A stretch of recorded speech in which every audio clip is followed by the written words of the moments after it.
y vamos a arrancar el próximo lunes con la oración. Tenemos que aprender a orar.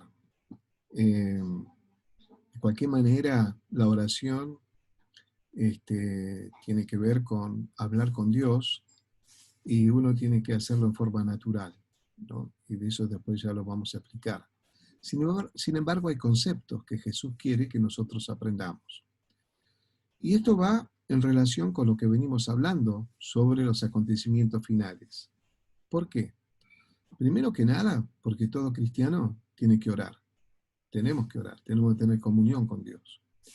Y segundo, porque en esta circunstancia que nos toca vivir ahora, con más razón tenemos que orar. Entonces, como la iglesia también está creciendo y se van incorporando nuevos hermanos a la congregación, eh, está muy bien volver a tener en cuenta cuáles son los puntos, vamos a decir así, o los ítems que Jesús muestra en la oración modelo. Vamos a estar eh, estudiando, si vos querés, la oración modelo de Jesús durante varios lunes, que los lunes hablamos sobre la oración modelo y el jueves reiteramos o repasamos el mismo tema para aquellos que no pudieron estar en el día, como hacemos nosotros con el tema de los acontecimientos finales. Les voy a leer la última parte. Si se quiere, les voy a dejar un punto, un tema pendiente, que en algún momento por ahí volvemos a tratar. Hoy hacemos un repaso general, porque es bueno, eso siempre lo estamos haciendo, pero le vamos a dar un énfasis al repaso. Y después vamos a hablar del cielo nuevo y tierra nueva. ¿Qué es lo que queda pendiente? La nueva Jerusalén.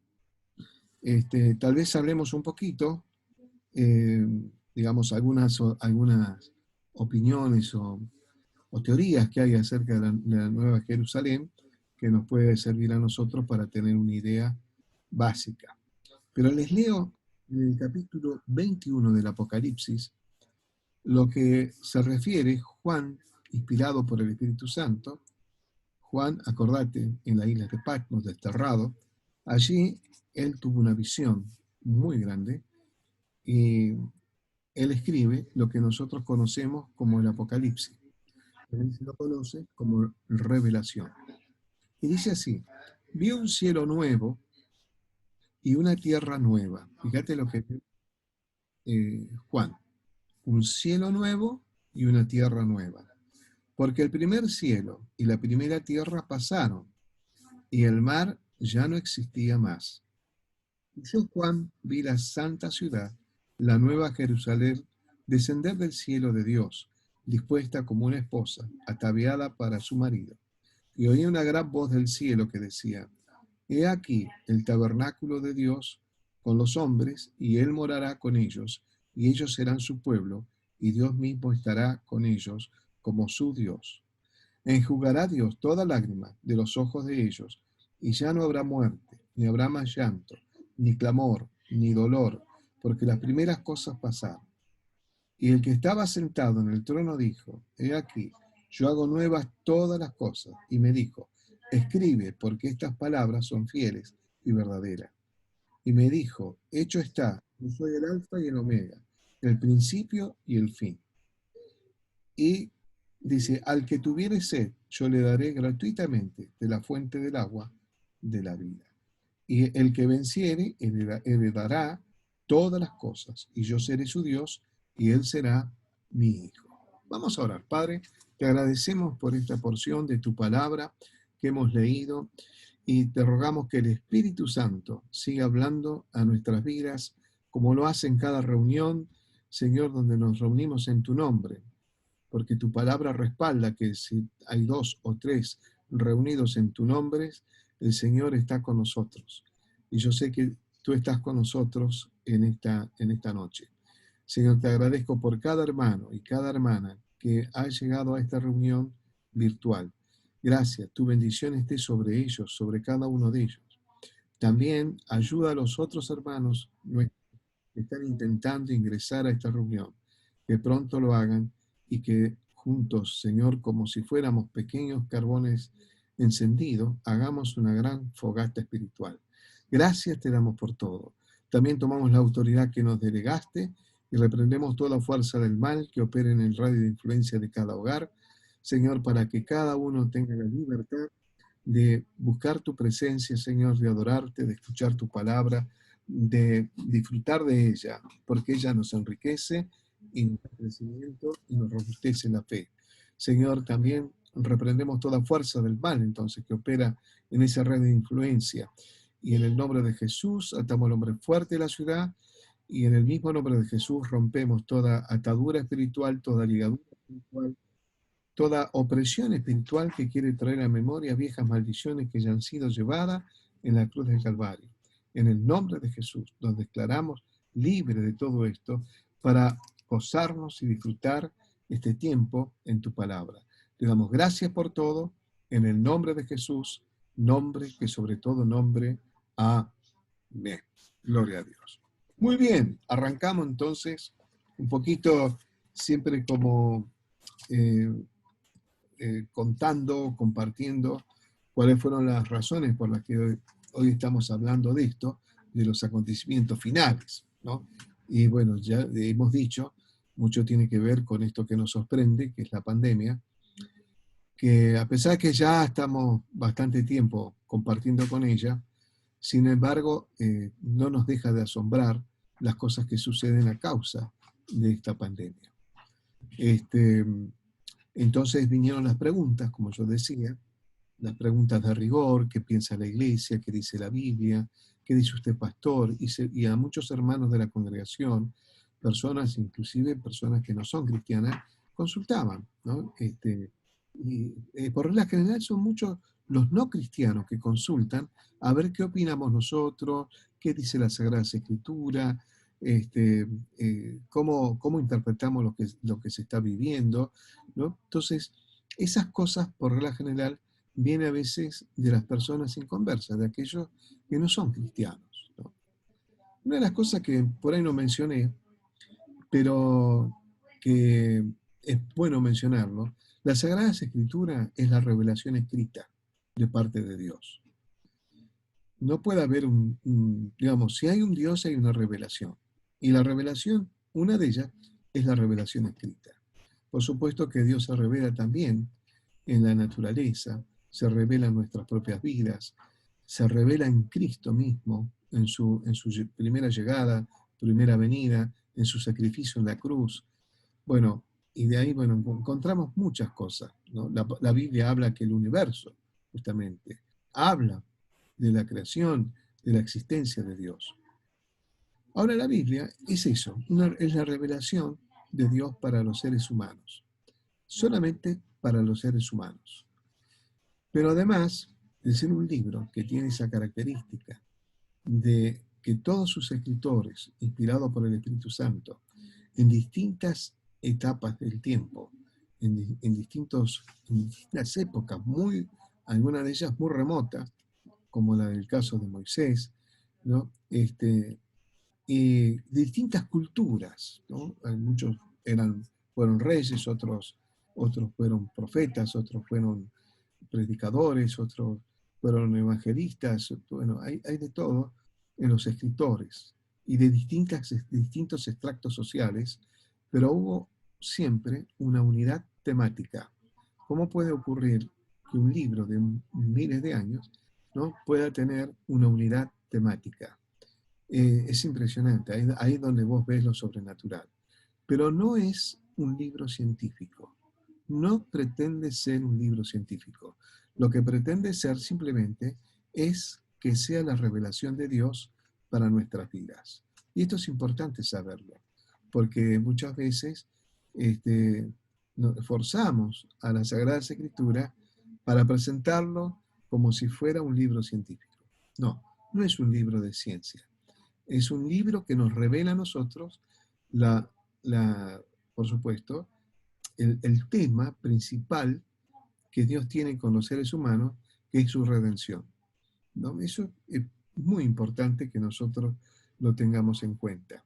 Por eso cuando hablamos tanto de la creación, todas las cosas que hace referencia la Sagrada Escritura de fenómenos naturales o de todos estos fenómenos del futuro que va a existir, que están anunciados por el mismo Señor Jesús, y también están anunciados en el libro de Daniel, y están anunciados en el Nuevo Testamento también, ya lo dijimos, ¿no? En Mateo y en otros de los evangelios. Jesús habla acerca de los acontecimientos finales, Juan también, por supuesto, Pablo también.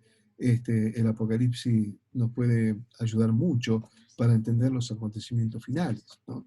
Entonces, todo está sincronizado en las Sagradas Escrituras. Es decir, a veces yo pienso que es como un reloj. Si vos le sacás una pieza, un reloj no funciona. Por más que sea chiquita y vos decís no hace por ahí, si es una pieza pequeña, no va a impedir que siga funcionando. No, no funciona. Un reloj, le sacás una pieza pequeña y deja de funcionar, ¿no? Y esto es lo mismo. Por eso la Biblia dice que no hay que sacarle ni un tilde, ni agregarle nada. La Biblia es así. Entonces, todo tiene que ver con todo en la Sagrada Escritura y tiene una unidad temática. Sin embargo, no es un libro científico. En Chile, por ejemplo, instituciones que tienen que ver con la literatura declararon a la Biblia como un libro histórico y como un documento histórico. Y eso está bien, ¿no? Hubo un grupo de geólogos y científicos, seguramente habría antropólogos, investigadores de la cultura, del pasado, este, y que eran ateos y ellos dijeron, vamos a demostrar que la Biblia miente, ¿no? Y entonces ellos se pusieron a investigar las cosas que decía la Biblia acerca de ciudades, pueblos, situaciones que están narradas en la Sagrada Escritura, como confrontaciones bélicas, bueno, todas estas historias, resulta que iban descubriendo que todo era real, ¿no? Y ellos escribieron un libro que dice así, titulado Y la Biblia tenía razón, ¿no? Y se sabe de que los autores entregaron su vida a Cristo porque quedaron impactados en su propia investigación de lo que la Sagrada Escritura dice era real, ¿no?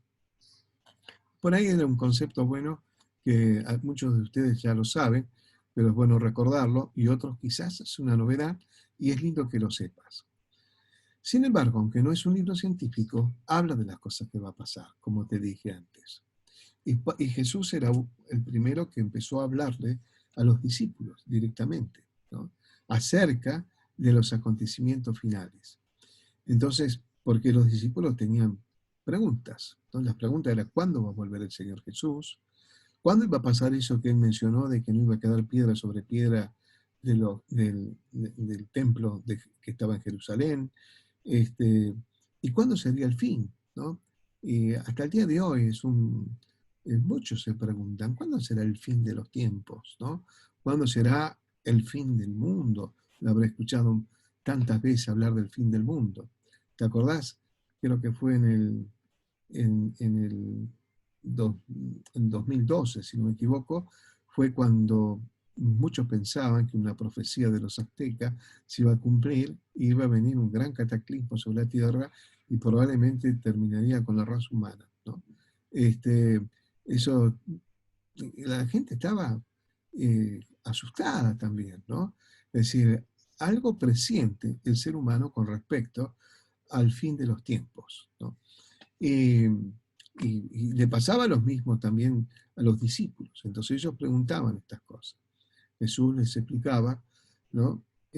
Acerca del templo, un templo que era emblemático para ellos y que además era como una fortaleza, era algo que a juicio de ellos era imposible que lo destruyeran.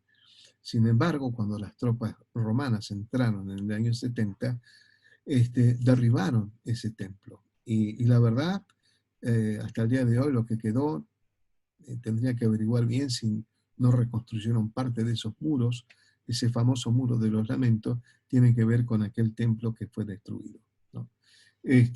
Toda una historia, pero se cumplió. Esa es una profecía de Jesús que se cumplió. Y luego habló de las señales. Y las señales, ya lo decimos tantas veces, yo creo que te va a quedar recontra grabado, ¿no? Las señales tienen que ver con, eh, por un lado, situaciones novedosas como la aparición de falsos cristos. Digamos novedosa porque a uno le genera como una cosa impactante de que haya personas que digan ser Cristo, ¿no? Y la Biblia habla, el mismo Jesús dice, habla de los falsos Cristos, ¿no? También habla de los falsos profetas, habla de los falsos predicadores, entre ellos caen los falsos pastores, ¿no? Es como que es una señal de estos tiempos, ¿no? Y también habla de la violencia, cómo va a crecer, la maldad del hombre, ¿no? Cada vez va a ser más grande, y eso lo vemos.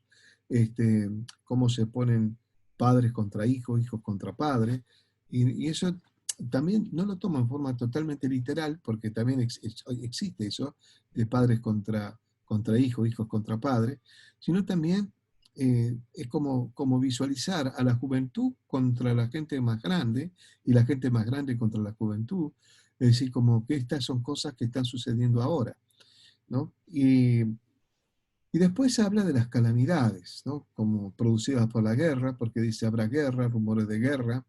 También habla de las hambrunas, esto ya pasa por otro lado. Hambruna que puede ser producida por el mismo hombre o puede ser producida por cuestiones naturales, ¿no? Hambruna, terremotos, este, eh, también, bueno, pestilencia, justamente, me estoy olvidando lo que más estamos viviendo ahora, pestilencia, y cuando se refiere a la pestilencia, se refiere a estas epidemias, ¿no es cierto? Pandemia es, acordate, pan, todo, y demia, o demo, viene del griego, las dos palabras, pueblo, ¿no? Entonces, todo el pueblo, es decir, refiriéndose a que todo el mundo está padeciendo esta famosa epidemia o esta peste, si vos querés, ¿no? Del coronavirus. Esto también es parte de la señal. Jesús identifica o nos hace ver a nosotros para que lo identifiquemos como el principio de dolores. Esta es una etapa de principio de dolores. Así lo dice Jesús. Y, y esto que vivimos ahora de la pandemia, ya lo hemos repetido muchas veces, tiene que ver con los principios de dolores. Por eso algunos estudiosos de la Biblia dicen que esta pandemia, ¿no es cierto?, es como un juego de niños comparado con las pestilencias y las situaciones críticas que va a haber durante el periodo de la gran tribulación. Entonces eso tiene una magnitud incalculable, ¿no? Entonces es interesante eso. Ahora, ¿por qué dice dolores de parto? Perdón, yo le agregué, principio de dolores, porque tiene que ver con los dolores de parto, ¿no?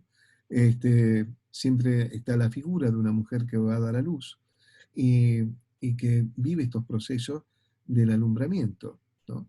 Donde los dolores se incrementan, donde todo se prepara para el nacimiento de la criatura. Esto es lo mismo.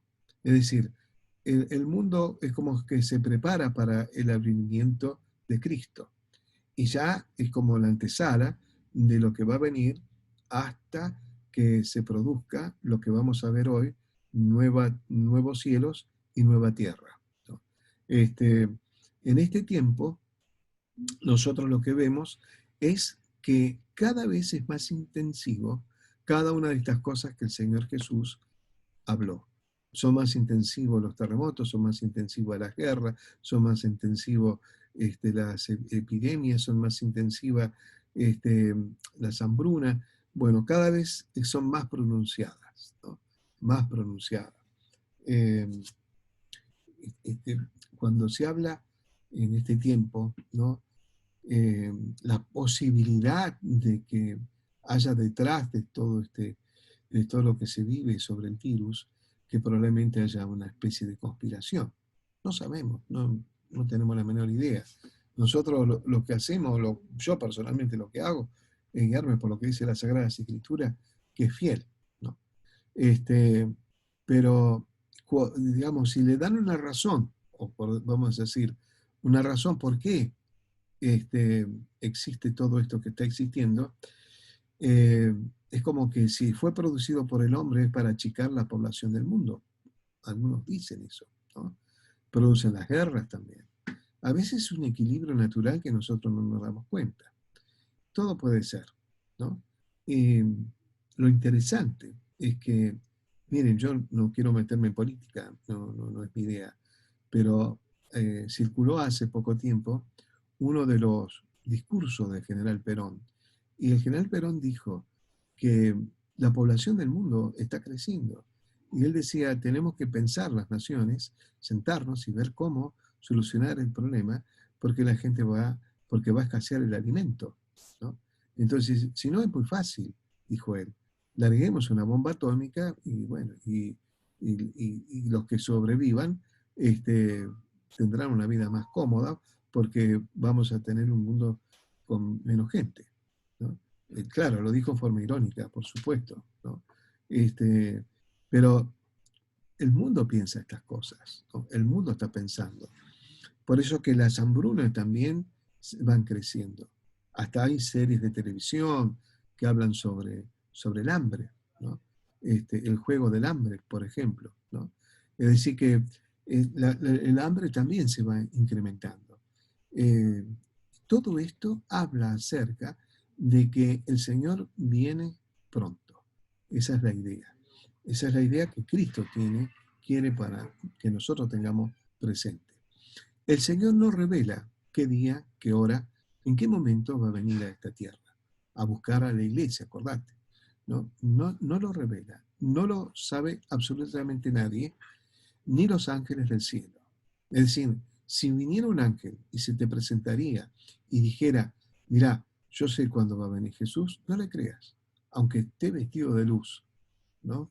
Porque bueno, el mismo Satanás se presenta muchas veces como un ángel de luz, ¿no? Entonces, no le tenemos que creer, aun si un predicador famoso, alguien diga, yo sé cuándo va a venir el Señor, no se dejen volver, porque nadie sabe cuándo es el día en que el Señor vendrá. Lo que sí sabemos, que viene pronto, y que puede ser hoy también. Es decir, el hoy de Dios es constante, ¿no? Puede ser hoy la venida de Cristo. Puede ser hoy el arrebatamiento, ¿no es cierto? Puede ser hoy.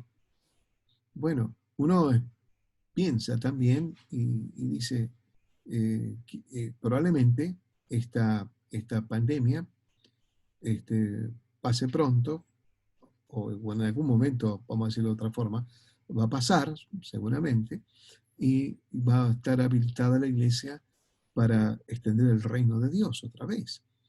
Y a mí me hace pensar, ¿no? Que si bien, honestamente, hay hermanos que se enfriaron espiritualmente, hay muchos que están como, ¿cómo te diría?, incentivados a extender el reino de Dios, a congregarse, a buscar la presencia del Señor, a tener la comunión con los santos, como dice la Biblia, y a extender el reino de Dios, ¿no?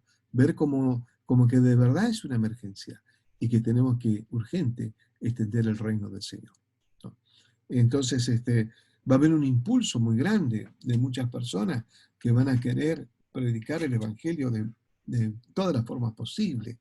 Eh, y eso va a generar un avivamiento. Y probablemente sí sea lo que anticipa ya después la venida de Cristo, ¿no? Aparte, Jesús dijo que, el fin o la venida del Señor va a estar más asegurada después que se haya extendido el Evangelio en todo el mundo, que se haya sido predicado en todo el mundo, ¿no? Y tal vez mucho tenga que ver con esto. Ahora, nosotros sabemos que la venida de Cristo, entendiendo ahora como si fuera la primera etapa, ¿no? El arrebatamiento. El arrebatamiento es lo próximo que va a venir. Mientras tanto, por supuesto, vamos a ver señales, como esta misma que estamos viviendo ahora, la pandemia, no te quepa la menor duda que es una señal. Hoy hablando con un pastor amigo, Yo le decía, mirá, le digo, en la pandemia Dios la permite para hablarnos. Más allá si fue fabricada en un laboratorio o vino de forma natural, no importa. Pero Dios ha permitido que esto esté en este mundo entero y Él nos está hablando a través de esta situación. Dios quiere que le prestemos atención porque Él está eh, llevándonos a la reflexión, ¿no? Llevándonos a pensar una vida con Él, una vida diferente con Él. El ser humano está creado para tener comunión con Dios. No va a encontrar paz en el corazón, no va a poder tener una vida plena, no va a poder llenar sus vacíos hasta que no se encuentre con Dios.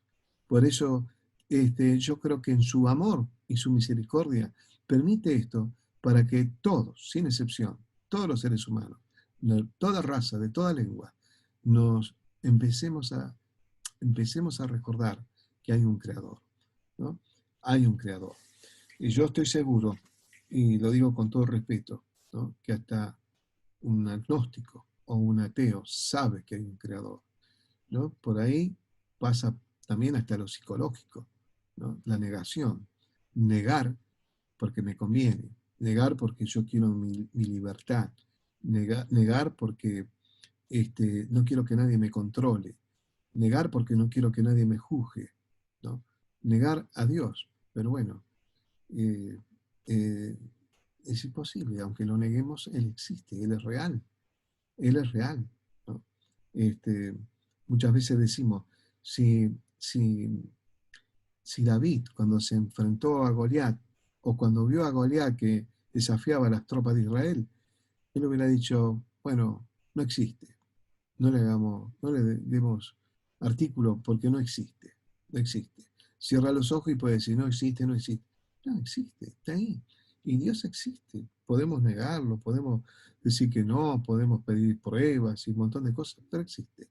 Dios es real. Dios es real. Si no fuera real, no habría ateos. Los ateos existen porque Dios existe, ¿no? Y lo digo con todo respeto. Yo admiro muchos autores de libros importantes que son ateos y que nos dejan enseñanzas muy grandes. Pero al margen de eso, eh, los ateos yo creo que pueden llegar a decir soy ateo gracias a Dios, ¿no? Este, pero el ateo es porque Dios existe. Si no, ¿qué necesidad hay de que haya ateos? El ateo es porque Dios existe, simplemente. Muy bien, entonces, viene el arrebatamiento. Cuando venga el arrebatamiento, Pablo habla sobre el arrebatamiento y dice que, hablándole a los tesanolicenses que estaban preocupados por aquellos que habían fallecido, por aquellos que eran cristianos y habían muerto, dice, bueno, Pablo les dice, no, no tienen que sentirse tristes, porque eh, dice, porque los muertos en Cristo resucitarán primero. Él lo dice, él lo menciona, ¿no? Y entonces, y nosotros los que hayamos quedado seremos también arrebatados juntamente con ellos en las nubes, con el Señor Jesús. Y por otro lado, dice Pablo también que nosotros, este cuerpo, ¿no es cierto?, corruptible, va a transformarse en un cuerpo incorruptible. Y el cuerpo incorruptible lo mostró Jesús cuando resucitó de entre los muertos, ¿no? Resucita con un cuerpo incorruptible. Se presenta delante de los discípulos y establece esa comunión que siempre tuvo y se muestra con ese cuerpo, que en un momento permite que Tomás lo toque también. Y ahí Tomás queda asombrado frente a la evidencia de que Cristo resucitó, ¿no? Y comió con ellos, fíjate qué interesante, por eso en las bodas del Cordero también va a haber una cena, la cena del Cordero, y donde vamos a comer, ¿no? Entonces, bueno, digamos, este es un detalle, yo sé, siempre me acuerdo de la comida, tendría que tener cuidado con las cosas que digo, pero, este, pero es así, ¿no? Con Danielito la vez pasada decíamos, ¿será que en las bodas del Cordero, en la cena, habrá asado? Y puede ser, ¿no? Por ahí para el grupo argentino le darán asado. Mira la cosa que estoy pensando. Pero bueno, es lo que hizo Jesús. Jesús con el cuerpo glorificado. Este, podía comer, por ejemplo. Podía transportarse con una velocidad espectacular de un sector a otro, traspasaba las puertas, ¿no? Ese era Jesús con el cuerpo glorificado, como una primicia del cuerpo que va a recibir cada cristiano el día que llegue el arrebatamiento, ¿no? Y Jesús viene a buscar a su iglesia como el novio en ese ritual judío donde va a buscar a la novia a la casa y se la lleva para la casa del padre, ¿no? Entonces, él hace lo mismo, viene a buscar a la iglesia y se la lleva a la casa del padre. Yo he preparado moradas, dice, para, para la iglesia, justamente. La esposa es la iglesia. Entonces, ahí va a pasar lo siguiente. Una de las cosas que hemos dicho, que mientras nosotros estamos en esta tierra, que vivimos la era de la iglesia o la era de la gracia, y el Espíritu Santo es el que, digamos, opera en nuestras vidas, en nuestros corazones, en la iglesia, son los que de alguna manera hacen resistencia a toda presión que venga de el espíritu del anticristo, ¿no? Juan decía en las primeras cartas, él dice que el espíritu del anticristo ya está con nosotros, decía él. En aquel tiempo, más de 2000 años atrás, ya se decía esto. Y siempre estuvo, y está ahora, y estará un tiempo más también, hasta que él propiamente, ya en persona, ¿no? Empiece a aparecer quien va a ser el anticristo que va a estar gobernando en forma global, ¿no? Eh, pero probablemente tengamos nosotros la posibilidad de visualizar ya quién podría ser. Pero la iglesia será arrebatada y entraríamos, en primer lugar, la iglesia arrebatada en el tribunal de Cristo. ¿Te acordás? Allí van a ser evaluadas las acciones de los santos, como dice la palabra. Y aquello que es piedra preciosa, oro, plata, eso va a prevalecer. Pero si es madera, hojarasca, ¿no? Eso se va a quemar. Entonces allí van a quedar las evidencias de cuáles son nuestras acciones justas delante del Padre y que son valoradas, ¿no es cierto? Y que son, vamos a decir, del Espíritu, que son puras delante del Señor, y esas son las que van a prevalecer y que le van a dar la vestidura a la iglesia, ¿no? Cuando dice, y se le ha concedido de que se vista de lino fino, ¿no? Con respecto a la esposa, bueno, dice ahí mismo que ese vestido de lino fino está representando las acciones de los santos. Así que en el tribunal de Cristo no vamos a ser juzgados si vamos al cielo o vamos al infierno. Ahí seremos juzgados para ver qué tipo de coronas vamos a recibir nosotros, de qué manera vamos a ser honrados, ¿no es cierto? ¿Cuáles son los grados de gozo que nos corresponden? Y luego vendrá las bodas del Cordero. Después de las bodas del Cordero, la iglesia desciende. Pero mientras tanto, en ese periodo de tiempo de 7 años de la gran tribulación, aquí cuando la iglesia es arrebatada, que yo te decía que el Espíritu Santo y la iglesia están como resistiendo contra toda presión del anticristo, ¿no?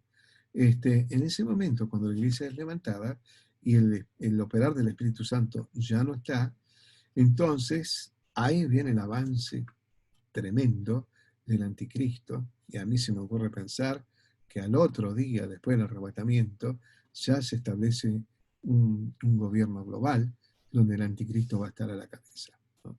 Por supuesto que va a engañar, por supuesto que no lo van a ver como el anticristo, por supuesto que va a ser una persona carismática, por supuesto que va a ser una persona que va a ganar el corazón de mucha gente, y claro, por supuesto que va a solucionar muchos problemas al comienzo, ¿no?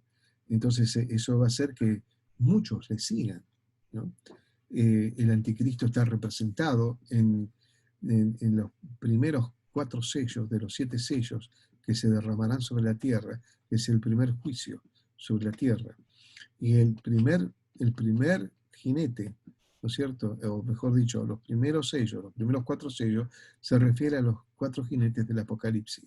Y el primer jinete es el anticristo, que se instalará para gobernar, ¿no? Y ya hablamos sobre los otros 7 juicios que vienen, ¿no? Es decir, los 7 juicios, por ejemplo, de las trompetas, después los 7 juicios de las copas. 7 sellos, 7 copas, perdón, 7 sellos, 7 trompetas, 7 copas, ¿no? Y la verdad, eh, va a ser calamitoso lo que venga sobre la tierra. Y la última parte es la destrucción del sistema babilónico que iba a estar instalado con el anticristo a la cabeza, ¿no? Entonces, justamente al final de los tiempos, ¿qué va a pasar? ¿Qué va a pasar? ¿Qué va a pasar? Que el propio el anticristo y el falso profeta van a ser arrojados, como dice la Biblia, al, al fuego eterno, ¿no? Al lago de fuego. Y luego, Satanás iba a ser eh, encerrado en una prisión donde están los ángeles caídos, ¿no? Allí estaría encadenado y que al final del milenio, y sería otra vez mm, dado en libertad para volver a tentar a la gente y volver a ser, bueno, porque en ese periodo de tiempo de los 1000 años van a nacer personas y también tiene que ser probado. Es decir, todo es probado, toda creación de Dios es probada. Fueron probados los ángeles, somos probados los seres humanos, y los seres humanos que nazcan durante el periodo del milenio serán probados al final del tiempo, ¿no? Todos seremos probados. Eh, el milenio va a ser algo, como yo digo, como un anticipo también una primicia de lo que será la nueva tierra y el nuevo cielo. Porque primero que Satanás ya no va a estar más, la maldad será quitada de la tierra, la maldición que hubo al principio por causa del pecado, porque pensá siempre, por causa del pecado del hombre, llega la maldición a la misma naturaleza de la tierra, es levantada esa maldición, por eso es que vuelve otra vez a ese estado anterior que tenía la naturaleza, donde podrían dormir juntos un cordero y un león, o un niño jugar con un león, ¿no es cierto? O como dice la Biblia, ¿no? Poner las manos donde están las serpientes y no le van a hacer daño. Es decir, que la naturaleza sería cambiada totalmente en el milenio, totalmente un cambio de la naturaleza. El género humano vuelve a ser fuerte como al principio, ¿no? ¿Te acordás que en el Antiguo Testamento vivían 700 años, 800 años, 900 años? Bueno, en el milenio otra vez lo mismo, ¿no? Y bueno, eso por un tiempo, donde el Señor va a gobernar con severidad, severamente, donde el Señor va a ser el que ejercerá el gobierno global en ese momento. Este, como te dije antes, donde no va a haber maldad sobre la tierra, donde la ferocidad de los animales será quitado, donde los vegetales no van a ser nocivos para el ser humano. Bueno, todo lo que era el huerto del Edén al principio, esas cosas se van a volver a manifestar, ¿no? Este, Probablemente nosotros también cambiemos la naturaleza y dejaríamos de ser seres carnívoros, ¿no? Si no, seríamos de pronto vegetarianos, probablemente, ¿no? De acuerdo a lo que dice la Sagrada Escritura. Al fin de esos tiempos, este, yo lo que me olvidé decirte antes, que antes que se estableciera eh, el milenio, cuando desciende la iglesia con Cristo, se produce la gran confrontación del Armagedón. Al finalizar el Armagedón, se instala el reino de Cristo, ¿no? Que es el milenio.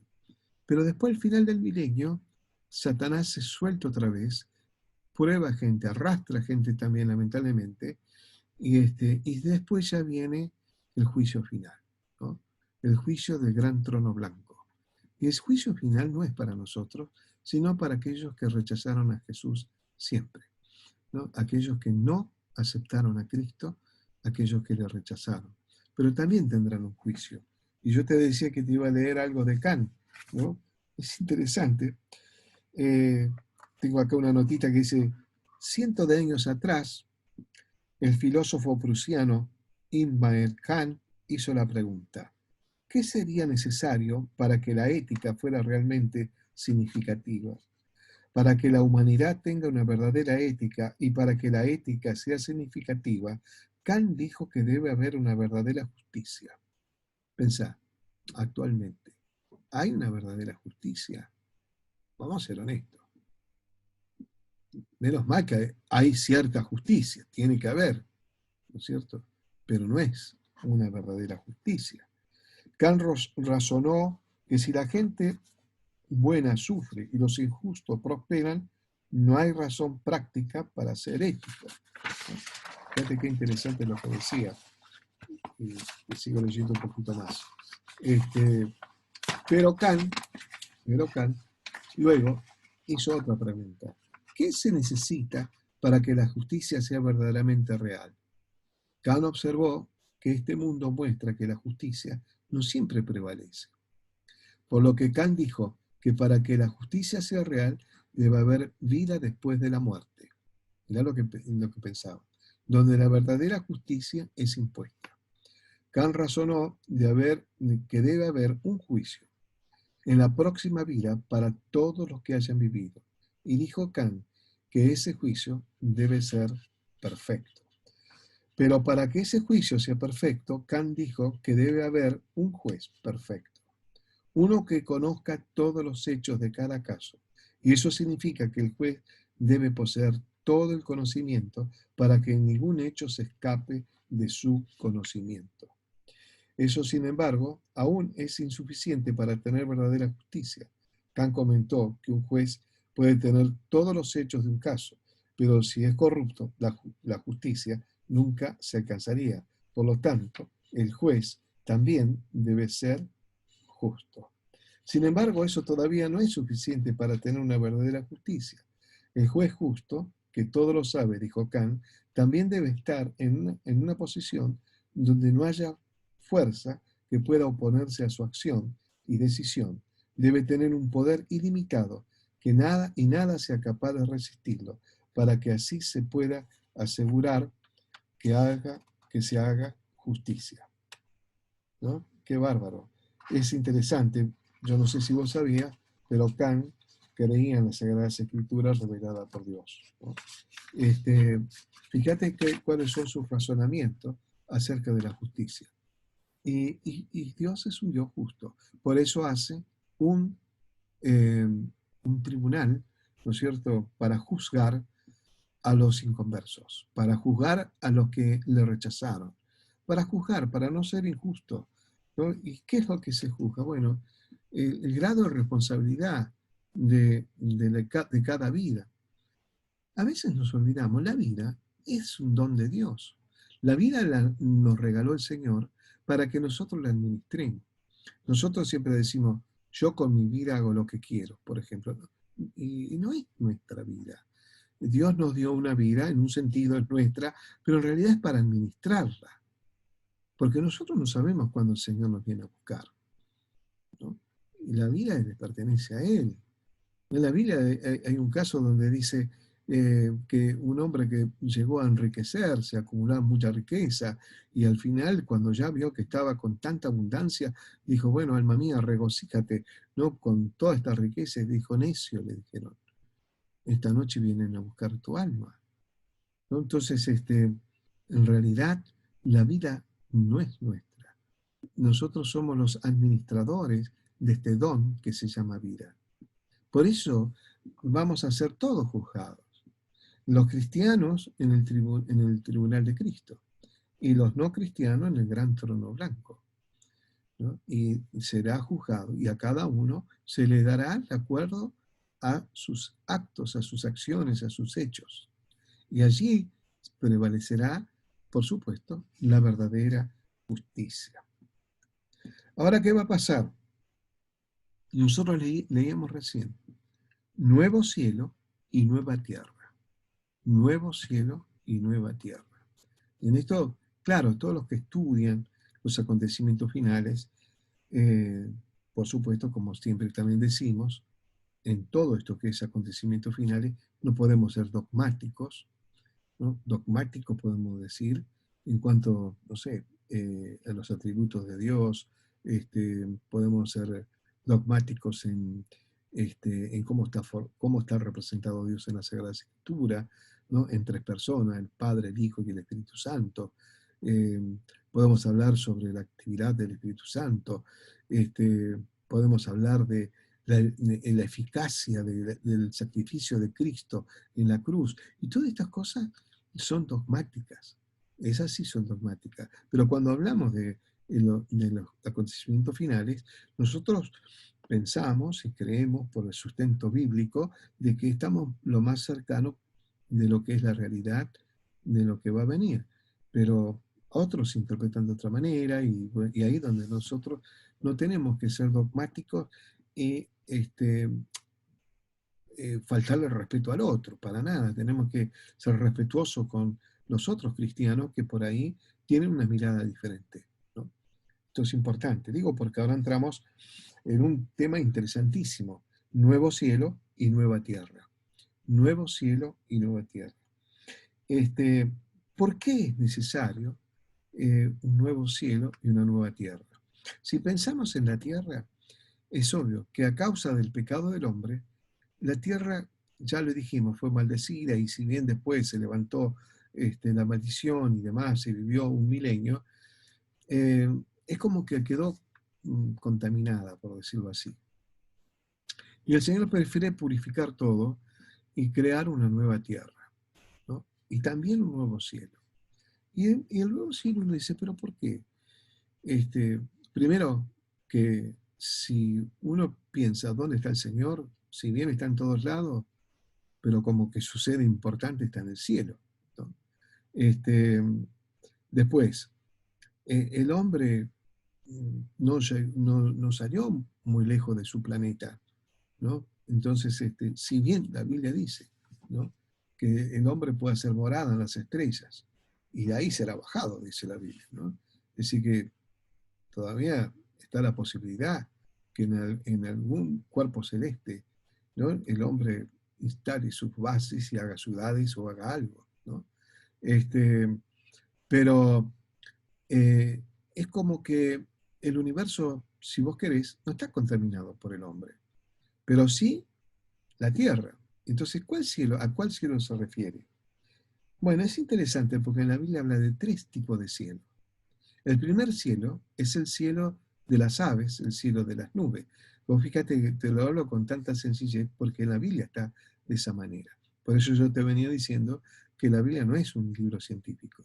Te lo dice con eso, esa sencillez, ¿no? ¿Cómo son los conceptos? Entonces, el cielo, este cielo que podemos ver las aves, como dije, es donde podemos ver las nubes. Bueno, este es el primer cielo. El segundo cielo es el del universo, el de las estrellas, el de los planetas, el de todos los cuerpos celestes que nosotros conocemos, ¿no?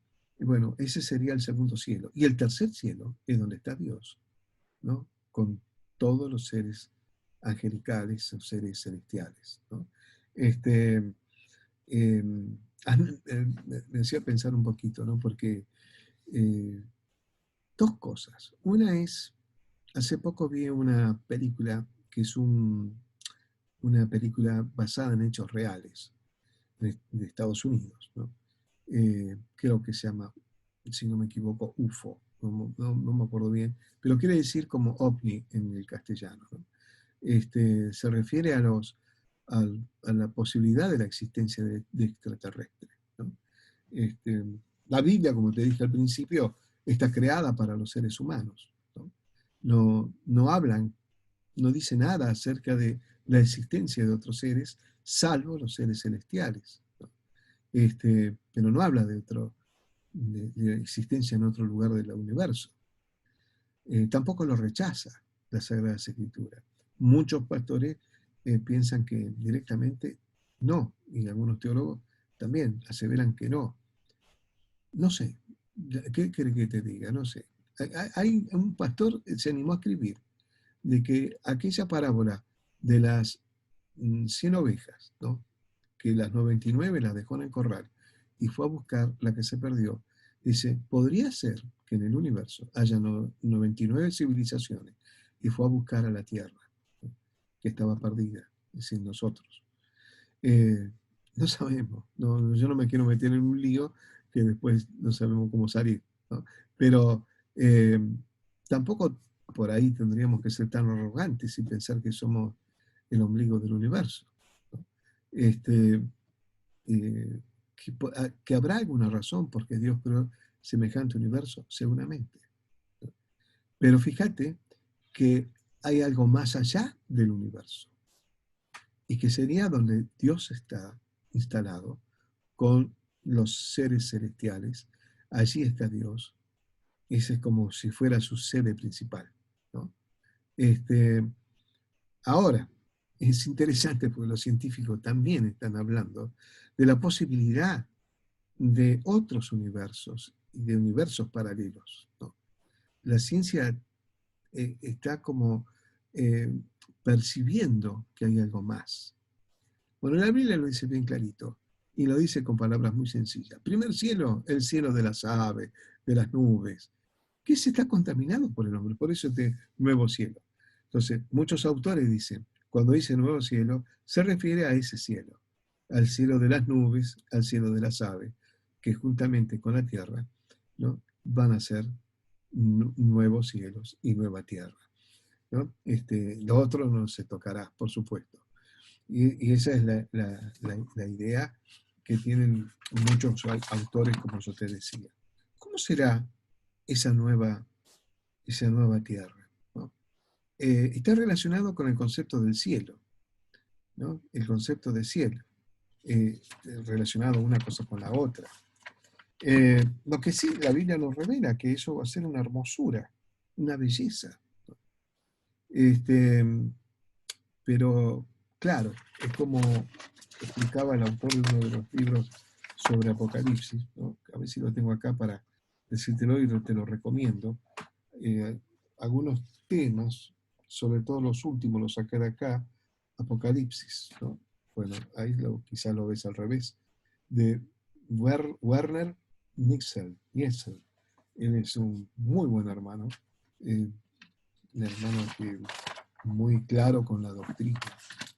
Y, y él cuenta de que si una persona, una criatura, nació ciega, ¿no? Que ha pasado estos casos, ¿no?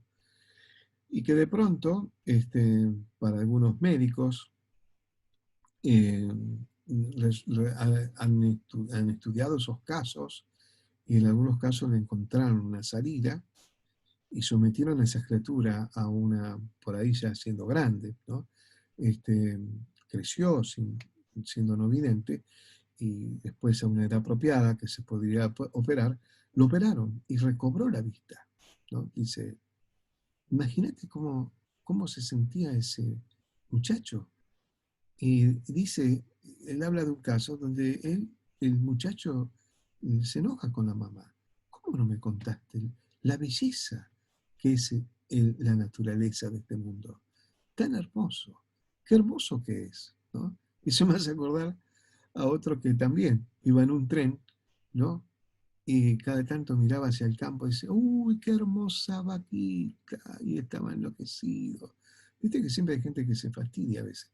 Y el que estaba adelante, en el tren también, sentado en el frente, lo miraba un poco con preocupación, ¿no? Y al rato decía, uy, mira qué linda casita allá en el campo, rodeada de árboles frutales, qué lindo, y así, ¿no? ¡Oh, mira qué caballo! Entonces el hombre, ¿pero qué acaso usted nunca vio un caballo? Dice, nunca vio una casa, nunca vio una vaca. ¿Qué le pasa? Dijo. Y dice, señor, discúlpeme, no lo quise molestar. Dice, pero lo que pasa es que hace poco recobré la vista. Yo nací ciego y ahora veo, ¿no? Impresionante, qué papelón, por otro lado, ¿no? Pero, ¿qué te quiero hacer? Te quiero hacer una analogía con esto. Nosotros estamos como ciegos con respecto a cómo va a ser el nuevo mundo y el nuevo cielo, ¿no? No lo vemos. Pero la Biblia te dice Por un lado te dice que eso va a ser maravilloso, pero también te dice las cosas que no va a haber. Y a eso sí, de lo que nosotros conocemos en esta tierra. Entonces hay cosas que no van a existir. Por ejemplo, no habrá dolor. Viste que hemos leído. No habrá más dolor. Yo estoy tratando de superar el problema del nervio ciático, ¿no? Y gracias a Dios hoy amanecí mucho, mucho, mucho mejor, ¿no? Está bien que estuve en manos de una profesional que me hizo caer las lágrimas, una kinesióloga que bueno, hizo su trabajo y, bueno, y fue muy, muy doloroso, pero fíjate, dolor en la cura y dolor después también del padecimiento, ¿no? En este mundo se padece el dolor psíquico, el dolor físico, ¿no? El dolor en el alma, eso son cosas que suceden. Entonces, no habrá dolor. ¿Te imaginas un mundo sin dolor? No habrá tristeza, ¿no? No, nunca más triste, nunca más triste. Por eso va a ser enjugada toda lágrima. Y yo me olvidé de decirte la segunda parte. Una era esta de, de que de los universos, ¿no? Y de las posibilidades que el hombre de ciencia está observando. Y yo te contaba de del tema de las naves espaciales que se vislumbran a veces, que no saben de dónde vienen o que son ovnis, ¿no? Eh, entonces, en esta película que está basada en hechos reales, porque hay gente de verdad que estudia, no es broma, hay gente que estudia la posibilidad de otras especies en el universo que tengan inteligencia, ¿no? Eh, y se han mandado mensajes de una manera particular al espacio y a lugares precisos donde podría llegar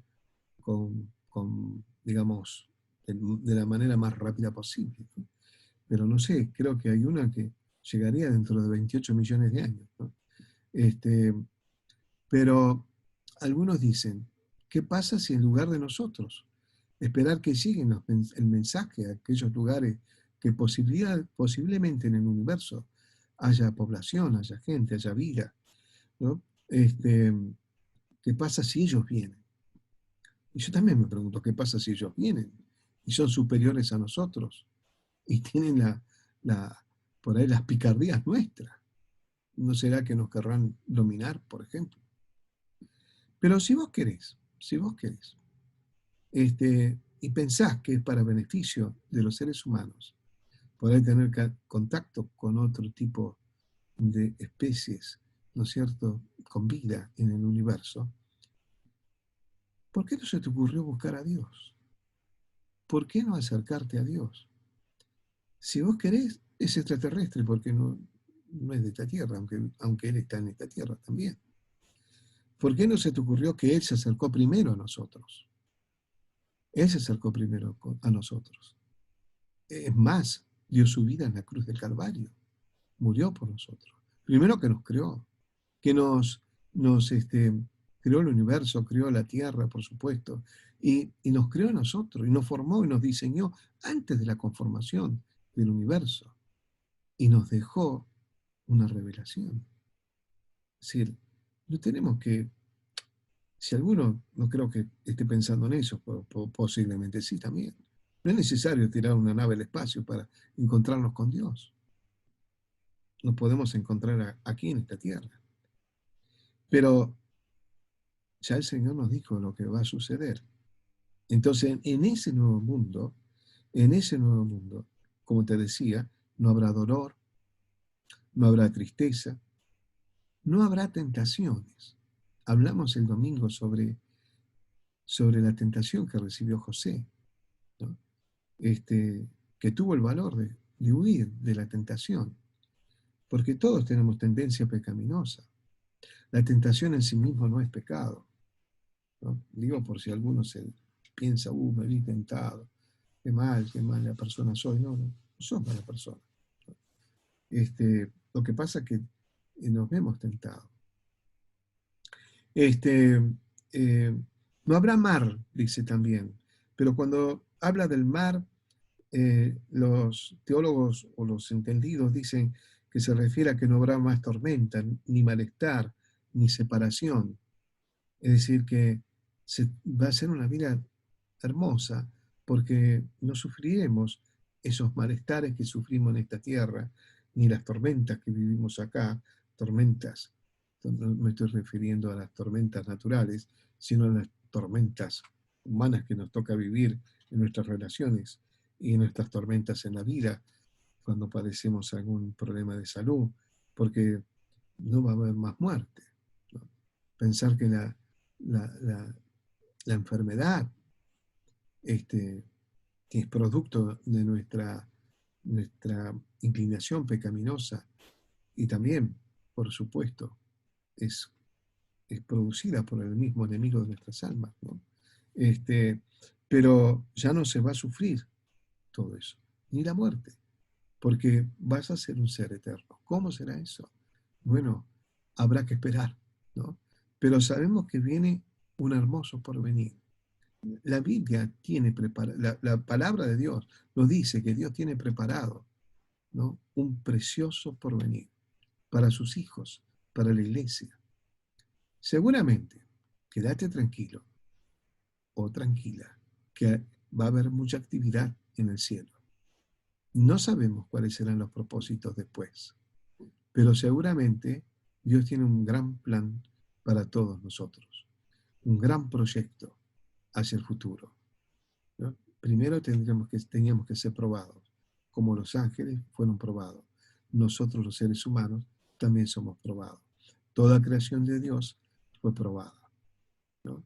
Y luego vendrá, probablemente, propósitos que todavía no sabemos, pero por supuesto que va a ser una vida activa, va a ser una vida con responsabilidades, va a ser una vida que nos va a generar gozo en el corazón vivirla.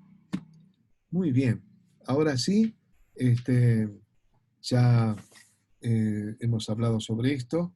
La gran, la ciudad de Jerusalén, ¿no? Vamos a hablar de otro momento, porque es interesante, eh, tal vez hasta futurista, ¿no?, lo que dice la Sagrada Escritura de las características de la Gran Jerusalén, la que va a descender, ¿no? La que va a descender. Algunos piensan que justamente ahí se va a entronar Cristo mismo en la Gran Jerusalén. Pero bueno, de eso vamos a hablar probablemente en otro momento y en otra circunstancia.